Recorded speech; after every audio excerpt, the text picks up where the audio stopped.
வாருங்கள் நேர்களே, அனைவரையும் கோகுலம் ஜோதிடம் அன்புடன் வரவேற்கிறது. நாம் இன்றைய பதிவில் பார்க்க இருப்பது 2024ஆம் ஆண்டின் தொடக்கத்தின் ஜாதகமும், ஜாதகப்படி இந்தியாவிற்கு நன்மைகள் எப்படி கிடைக்கப் போகிறது என்பதையும் பார்க்கலாம். 2024ஆம் ஆண்டானது கன்னி லக்னத்தில் பிறக்கிறது.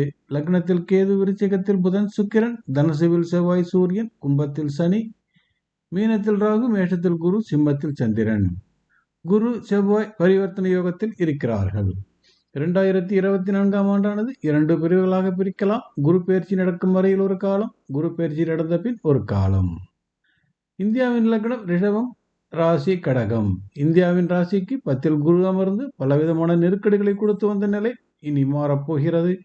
மே 24க்கு பின் குரு லாபஸ்தானம் ரிஷபத்தில் அமரிடமானது பொருளாதாரத்தில் அமோகமான வளர்ச்சியினை இந்தியாவுக்கு கொடுக்க போகிறது. இந்தியாவிற்கு பல வழிகளில் ஏற்றுமதியில் பணம், அந்நிய நாட்டு முதலீடு என அமர்க்கலமான ஆண்டாக இருக்க போகிறது. 2024ஆம் ஆண்டானது கன்னியில் பிறக்கப் போவதால் இந்தியாவின் லக்னமான ரிஷபத்திற்கு கன்னி புதன் 2-5 வீடுகளின் அதிபதி என்பதால் மக்கள் நலம் சார்ந்த திட்டங்களில் அதிகமான செலவினங்களை அரசாங்கம் செய்யும். நாட்டு மக்களின் மகிழ்ச்சிக்கான திட்டங்கள் அதிகமாக வரப்போகிறது.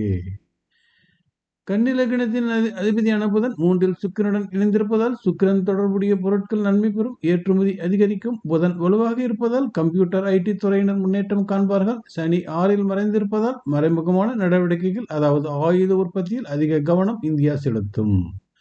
பொதுமக்களுக்கு உடல்நலம் சார்ந்த பாதிப்புகள் அதிகம் இருக்கும். புதிய வைரஸ் தொற்று மக்களை அதிகம் பாதிக்கும். அதிகமான பொருட்செலவில் மீண்டு வர நேரிடும். ஆனாலும் 2024ஆம் ஆண்டினை பொறுத்தமட்டில் பொதுமக்கள் அதிகமாக உழைப்பார்கள், அதிகமாக பொருள் ஈட்டுவார்கள், அதிகமான மகிழ்ச்சியாக இருப்பார்கள்.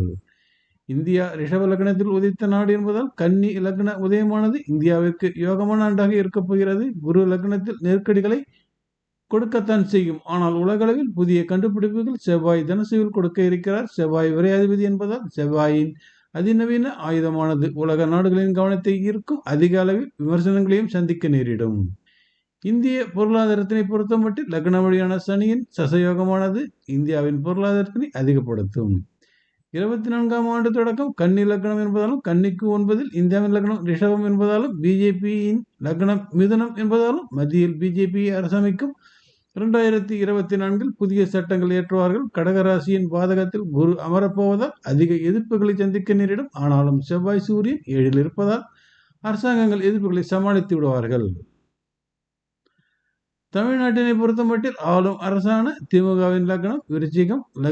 கன்னியில் பிறக்கும் 2024ஆம் ஆண்டானது விருச்சிகத்திற்கு உதவாது. கன்னியின் பகை வீடான விருச்சிகம் திமுகவிற்கு பலவித நெருக்கடிகளை கொடுக்கும். பெரும் பின்னடைவினை திமுக சந்திக்க நேரிடும். நன்றி, வணக்கம். மீண்டும் பிறிதொரு பதிவில் சந்திப்போம் நேயர்களே.